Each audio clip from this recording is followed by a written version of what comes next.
Hello students, you are most welcome on my channel Active Classes for Science and Maths.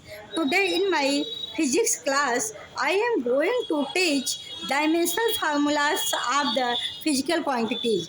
कुछ physical quantities दिए गए हैं, उन्हीं के बेस पे आज हम आपको डायमेंशनल फार्मूला और भी सिखाने जा रहे हैं, क्योंकि बहुत सारे फिजिकल क्वांटिटीज़ हैं जो कि डेराइव्ड क्वांटिटीज़ हैं। उनके बेस पर उन्हीं के टर्म में हम कैसे लिखते हैं dimensional formula, how to write dimensional formula on the basis of the formula of the given physical quantity.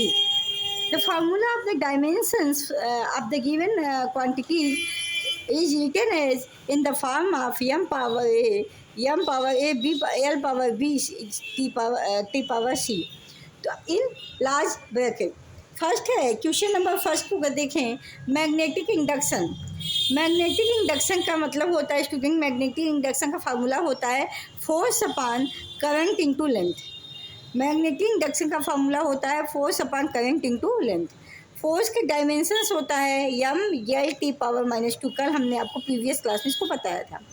Current को लिखते हैं अपान में, करंट को ए लिखेंगे और लेंथ को एल लिखेंगे। ठीक, अब ये जब ऊपर जाएगा, तो ये ए पावर -1 हो जाएगा और ये भी एल पावर -1 हो जाएगा। तो ऊपर जाने के बाद क्या होगा, लार्ज ब्रैकेट में एम यल जब ऊपर जाएगा तो ये -1 हो जाएगा, ये +1 है तो ये यल और ये कैंसिल हो जाएगा। बचेगा क्या, टी पावर -2 बचेगा और ये वाला ए ऊपर जाएगा तो ए इनवर्स हो जाएगा। It is the dimensional formula of the magnetic induction. M T power -2 A inverse. Second है प्लैंक कांस्टेंट।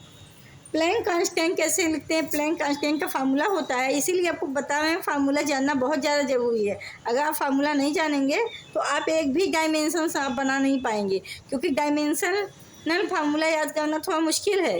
2-4 का भले आप याद कर लीजिए, लेकिन जो भी फिजिकल क्वांटिटीज है उनके फार्मूला याद रखिए तो उनके बेस पे आप बना ले जाएंगे। प्लैंक कांस्टेंट का होता है energy upon frequency. Energy upon frequency, energy का डायमेंशंस होता है M L square T power -2 upon frequency का क्या होता है T power -1 is equal to हो जाएगा एम एल 2। और ये जब टी वाला जो -1 है ये ऊपर जाएगा, +1 में कन्वर्ट हो जाएगा, तो इससे ये माइनस होगा तो बचेगा क्या टी पावर -1। यही जो है प्लैंक कांस्टेंट का इसका डायमेंशनल फार्मूला होगा। थर्ड आइए फैराडेज कांस्टेंट। फैराडेज कांस्टेंट का फार्मूला होता है Avogadro constant into elementary charge. Faraday's constant का फार्मूला होता है Avogadro constant into elementary charge. Avogadro constant को हम मोल इनवर्स से डिनोट करते हैं, एवोगैड्रो नंबर को हम मोल इनवर्स से डिनोट करते हैं। इनटू एलिमेंट्री चार्ज को, elementary charge is equal to होता है करंट इनटू टाइम। करंट को ए से या हम आई से रिप्रेजेंट करते हैं, तो हो जाएगा ए इंटू टी टाइम। अब इन दोनों को जब आप एक ब्रैकेट में लिखेंगे तो ए हो जाएगा, टी हो जाएगा और मोल इन पल्स हो जाएगा। यही फैराडे कांस्टेंट का अपना दिया गया फार्मूला है। इसके बाद और ये डायमेंशनल फार्मूला है फैराडे कांस्टेंट का। surface tension, what is meaning of surface tension, what is formula of surface tension is equal to force upon length। Force का हम आपको बताए थे dimensional formula M L T power -2। इसको थोड़ा याद रखिएगा, फोर्स का छोटी छोटी चीज़ों का याद रखिएगा। अपान नीचे लिख देंगे एल ब्रैकेट में। अब जब ये एल ऊपर जाएगा तो एल पावर -1 हो जाएगा और ये एल पावर 1 है तो ये एल कैंसिल हो जाएगा। बचेगा क्या, एम बचेगा और ब्रैकेट में टी पावर -2 बचेगा। M T power -2 is the dimensional formula of the surface tension. Next है impulse. Impulse is equal to होता है force into time. Impulse is equal to क्या होता है, फोर्स इंटू टाइम। फोर्स का होता है M L T power -2, time का होता है टी। अब जब यहाँ पे आप टी +1 है, टी -2 है, तो यहाँ पे एम तो रहेगा ही, एल भी वही रहेगा। टी -2 टी पावर +1 हो जाएगा, प्लस माइनस होके टी प्लस होके T power -1। M L T power -1 is the dimensional formula of the impulse. Next है heat capacity. What is heat capacity and the formula of heat capacity is heat energy upon temperature. Heat capacity को लिखते हैं heat energy upon temperature. Heat energy का dimensional होता है, dimensional formula m/T⁻². और temperature को किससे गिनाते हैं, या तो के से केल्विन से या तो थीटा से. हम यहाँ पे के कर दिए हैं. अब ये अगर के ऊपर जाएगा एक बकेट में लिख रहा हूँ के इनवर्स हो जाएगा, k⁻⁻1 हो जाएगा. लिखेंगे क्या m/T⁻², k⁻⁻1 in large bracket. It is the dimensional formula of the heat capacity.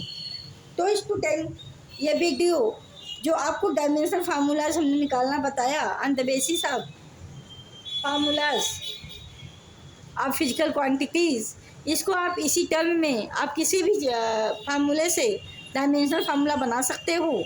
इसलिए आपको फार्मूला याद रखना हर का बहुत ज़रूरी है, क्योंकि कब क्या पूछ रही है कोई निश्चित नहीं रहता. इसलिए आपको ये सारी चीज़ें जानना ज़रूरी है. फार्मूला तो याद रखना ज़रूरी है. तो आज के लिए इतना ही. आपको हमारी ये वीडियो कैसी लगी? अगर आपको ये वीडियो हमारी अच्छी लगती हो तो इसको लाइक शेयर सब्सक्राइब करना मत भूलिएगा. आपसे मिलेंगे नेक्स्ट वीडियो में. आप ये वीडियो हमारा अपने फ्रेंड सर्किल में भी शेयर कीजिएगा ताकि उन्हें भी इन सारे चीज़ों से बेनिफिट मिल सके. आगे हम आपको निरंतर डे बाय डे बेटर देने का प्रयास करेंगे. तो सो आप कंटिन्यूटी को बनाए रखें क्लास में, और डेली आप क्लास को एक बार देखें और इस पर प्रैक्टिस करें. तभी आपको ये चीज़ें क्लियर होंगी और आप एग्जामिनेशन में अच्छे मार्क्स गेन कर पाओगे. ये चीज़ें एग्जामिनेशन में तो पूछी ही जाती हैं, बट कंपटीशन लेवल के एग्जामिनेशन में भी पूछी जाती हैं.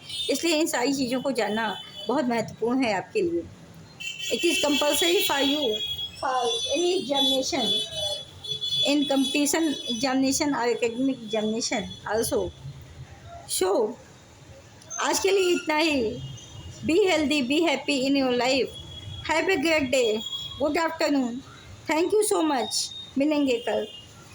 है, थैंक यू सो मच.